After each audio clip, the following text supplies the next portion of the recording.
सोने आणि चांदी आता सामान्यांच्या आवाक्याबाहेर गेलेली आहे। चांदी 15,000, सोनं 2,500 रुपयांनी महागले। चांदी आता थेट 3,32,000 पोहोचली आहे, तर सोन्यानं सुद्धा 1.5 लाख रुपयांचा टप्पा ओलांडलेला आहे। 24 तासात चांदी 15,000 तर सोनं 2,500 महागलेलं आहे। नवीन वर्षाच्या 20 दिवसांमध्ये सोन्याचे दर 15,000 रुपयांनी वाढलेले आहेत, तर चांदीचे दर तब्बल 78,000 वाढलेले आहेत। आताची महत्त्वाची बातमी, सोनं आणि चांदीचे दर हे आता सामान्यांच्या आवाक्याच्या बाहेर गेलेले आहेत। वाल्मिक जोशी आमचे प्रतिनिधी आपल्यासोबत जोडले गेलेले आहेत।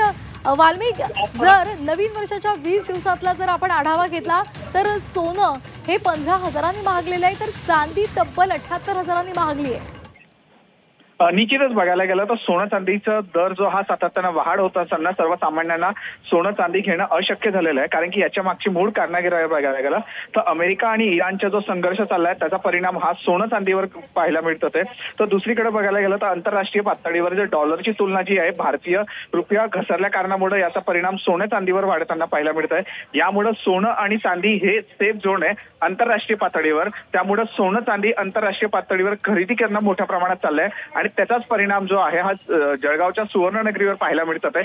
यामुळे सातत्यानं सोनं चांदी हे प्रचंड महाग होत चाललेलं पाहायला मिळत आहे आणि याचाच परिणाम कधी बघायला गेला तर चांदी जी आहे ही मोठ्या प्रमाणात वाढ होताना पाहायला मिळते। चांदीचा जो वापर आहे solar panel, electric cars, electric bike यामध्ये त्यांची मागणी मोठ्या प्रमाणात वाढली आहे, त्यामुळे चांदीचा दर देखील वाढताना पाहायला मिळत आहे।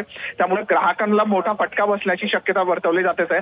आगामी काळामध्ये लगन सराई आहे आणि अनेक कार्यक्रम आहेत, त्यामुळे सर्वसामान्य व्यक्तींना सोनं चांदी घेणं आता अशक्य होण्याची पावलं पाहायला मिळतात आहे। एकंदरीत विचार केला तर साधारण सोनं चांदी हे सातत्यानं महाग होत असल्या कारणामुळे आगामी काळामध्ये सोन्याचे दर 3.5 लाखाच्या आसपास जाण्याची शक्यता आहे, तर चांदी जी आहे ही 2.5 लाखापर्यंत जाण्याची शक्यता सुवर्ण व्यावसायिकनं बजावलेली आहे। आगामी काळात सोनं चांदी महाग होत असल्यामुळे काही प्रमाणात ज्या लोकांनी सोनं चांदी खरेदी केलेली आहे त्यांना मात्र आता मोड देऊन हा जो आहे हा फायदेशीर ठरण्याचा पाहायला मिळत आहे।